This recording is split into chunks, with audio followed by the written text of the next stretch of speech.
Hello. Okay, so I'm going to be speaking about Confess by Rob Halford. Rob Halford is the singer in the band Judas Priest. Like you didn't already know that, you probably did, but I didn't. At least a year ago I didn't. And in case you didn't know, Rob Halford is also, can you guess? He's gay. How could anybody not have guessed? With all the studs and the leather. Um, which makes for an interesting story. Heavy metal, big macho, biggest heavy metal band in the world, and the lead singer's gay. And before I say anything else, I'm going to say this is the best rock biography or metal biography I've ever read by miles. It's brilliantly written. It's laugh out loud. It's the moments in it which are you just very moving, very emotional. A lot of excitement in it, and it's just excellently written, brilliantly written. What actually happened? There's a story behind this book. Well, behind me reading this book is I was just going through Google Music, I think, or YouTube Music, or whoever owns it now, and I saw an album cover. The album in question is Screaming for Vengeance, and I just thought, man, that's such a cool album cover. Now, back in the day when we used to buy albums, CDs, we'd go into the shop and we'd pick up the albums and we'd look at the artwork a long time ago. And then you'd see something with really cool artwork and you'd buy it and hopefully you liked it. And sometimes, yeah, you made a good match. So the artwork for Screaming for Vengeance is amazing. And also, there's a song on there, Electric Eye, which I'd heard and just completely thought this is just a brilliant song. So I got into the album and I decided, oh great, look, I've discovered another band. This was in the last 6 months, in the last year. So it was nice to find music that is fresh, and also there's a little story about once when I crossed the road with my daughter, and it wasn't on a green man, and she said, "Daddy, we're breaking the law."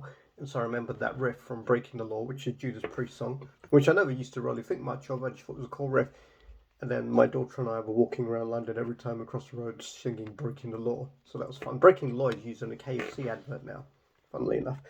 Um, and then I watched a film on Netflix, Metal Lords, which has Rob Halford in it, in a scene where one of the protagonists is making out with a girl in a hot tub, and then you have Kirk Hammett from Metallica shows up, and he's yeah, she's really into him, it's great. And then there's Tom Morello from Rage Against the Machine, I think, and he says, yeah, yeah, go on, go for it, go, go, go, she likes you. And I think there's somebody else as well.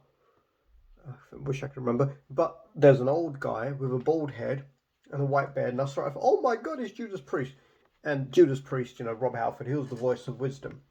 And he says to the main character, Kevin, he says, I'm probably going to do a really awful Brumby accent, but he's like, hey, what are you doing? You've got a proper girlfriend who loves you, behave. And I just thought, this guy's brilliant. This guy's, the older, wiser metal guy. And then I went into this was a little while before February, I went into a bookstore in February because a friend of mine had bought me for my birthday a foils book token, so we went book shopping together. And I saw that Rob Halford's written a book called Biblical. I thought, oh, amazing, he's written a book, I want to buy that. I didn't buy it at the time because it was hardback, and I usually don't buy hardback. And then I messaged one of my friends saying, oh, look, Halford's written a book, I saw it today in foils, I was going to buy it. He said to me, oh, I got that for my birthday or for Christmas. I got 2 copies, so I'll send you one. Fantastic. So I get a book. The book that he sent me wasn't the one I'd seen in the bookstore. It was Confess, the one in the bookstore. I think it was follow up. But anyway, this is brilliant. It's so homespun. I mean, here's a guy who comes from the black country when it really was the black country. He talks about having to walk to school and he'd get soot in your face and in your eyes and everything, and what school was like back then. And, his young teenage adolescent sexual adventures, and the way he tells it, you just laugh. I mean, some of the stuff he tells and you think, wow, that shouldn't have happened. But he's just got a way of telling stories which is homespun, it's down to earth, which he says is a very black country sentiment. Everything's down to earth. One of the things he mentioned is when he started he'd go on tour around the world and everything, he'd come back to the black country and nobody would blow smoke up his ass, so it helped him to stay grounded. He did get into drugs and drink and everything. And then, when the band started getting big and there were groupies and all the guys were getting loads of girls, the way he talks about his homosexuality is so open, so honest, so comfortable, and so funny. It's brilliant. And he does it in a humorous way. Um, you know, and because he writes phonetically sometimes as well, there's a great story in here. If you read it, it's the story with the brown manila envelope, all right? But he writes it as he would have said it in yam yam. I didn't know this. Yam yam is what people from the black country call the Birmingham accent, yam yam.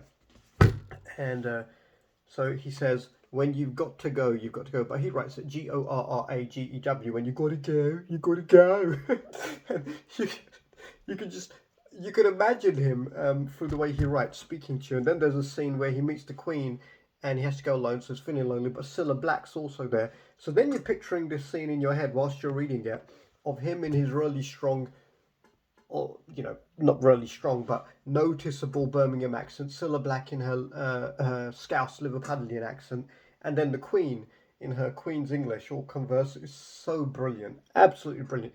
Even if you don't like heavy metal, if you've never heard of Judas Priest, or you don't like Judas Priest, just read the book because it's so funny and so well written and so moving, and quite wise. I mean, the guy's in his 70s now. He's still touring. They're coming to London, to the UK next year, and I plan to go and see them.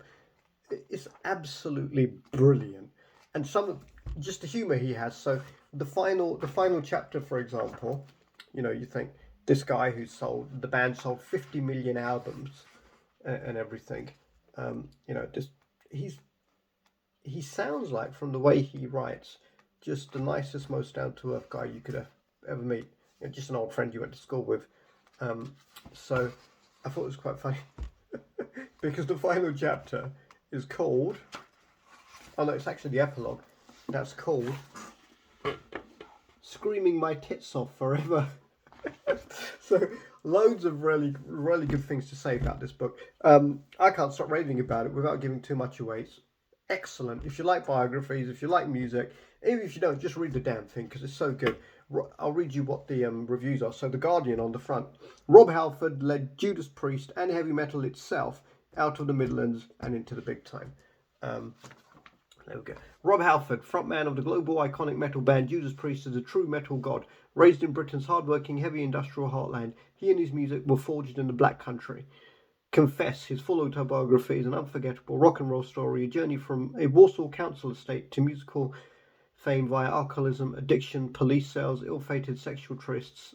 Am I saying that right? Trysts. Trysts. Somebody correct me if I'm wrong. And bleak personal tragedy. Through to rehab, coming out, redemption, and finding love. Now he's telling his gospel truth. Told with Halford's trademark self-depreciating, deadpan, black country humour. Exactly, I hadn't actually read this before I started doing the review, but that's exactly what it is. Confess is the story of an extraordinary 5 decades, 50 years. Blimey, I'm not even 5 decades old.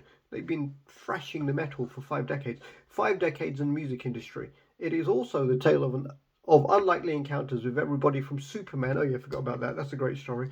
From Superman to Andy Warhol, Madonna, Jack Nicholson, and the Queen. I didn't remember the Queen. Oh, he also, Freddie Mercury. There's a few times he not bumps into, but sees him, and really interesting. I mentioned Freddie Mercury obviously because he was another musical giant. I think one of the greatest singers ever. By the way, I think Queen's one of the best British bands ever. While we're on the topic, I think the best British bands ever are Led Zeppelin. And Robert Plant, I didn't know, is also from the Black Country. They've even got a song called Black Country Woman, so I should have figured that one out, right? Best British bands, still on the topic. Judas Priest, Led Zeppelin, Black Sabbath, maybe, but I don't like anything Ozzy did after he left Black Sabbath, so I'm going to leave them out, actually. Judas Priest, Led Zeppelin, the Beatles, I guess you've got to give them a mention. Yeah, favourite British bands of all time, Judas Priest and Led Zeppelin. There you go. I think they're amazing. I don't get the Rolling Stones. Why do people like them so much? Or Eric Clapton. But getting off topic. Yeah. Is also the tale of blah, blah, blah. So absolutely brilliant, this. I'm going to read his disclaimer just because it might be interesting. I've been totally candid in this memoir. This is my gospel truth, but it's not for me to insist that other people bear their souls quite so freely. A few names and other identifying details in Confess are being changed to protect the innocent and the guilty. It's so good. It's so damn good. I'm going to read you just because, looking at the chapter titles now, I'm going to read you the chapter titles. And, it talks about his childhood, in this council estate and what that was like. There's a really funny story about when they went to watch the wrestling. It's just so good. All right, so I'm suffocating. That's the introduction. Speed, Bonnie, boat, give your mates a hand. That reminds me what the chapter's about. 6 barley wines and Mogadon. That was how he used to initially get wasted. Joining the priesthood. Not even a bloody fiver. They weren't always doing well. They've sold 50 million albums. Iron Maiden sold 100 million albums. I think that Priest are a better band. Superman in a fur coat. The Shirley Bassey leather years. A whip round for Mary Osmond. Mine eyes have seen the glory hole. You can imagine what that's about, right?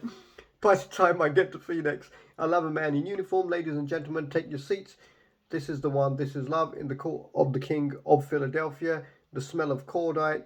We should be so lucky. I also for a peppermint. That is another, just one of those things you read it and you think, God, is this true? You couldn't make this up, but yeah, it's true. That chapter, I asked for a peppermint. Loose lips sink ships, knocking on Sharon Tate's door, the Queen and I. The April Fool that wasn't, the fire and the power of heavy metal, and screaming my tits off forever. Well, there's something called Metal Blessings. I didn't read that bit. But yeah, this is just hilariously good, brilliantly written, fascinating story. 11 out of 10, this one. It's such a good book. I want to thank Metal Steve as well for sending it over to me. So if you're watching this and you're watching to the end, well done. Thanks very much. And yeah, highly recommend it. If you're just looking for a book to read randomly, get it. If you're a metal fan, get it. If you're a music fan, get it. Obviously, if you're a Judas Priest fan, why haven't you got it already? It's so good. I'll shut up now because I could rave about this book for ages, but it's superb.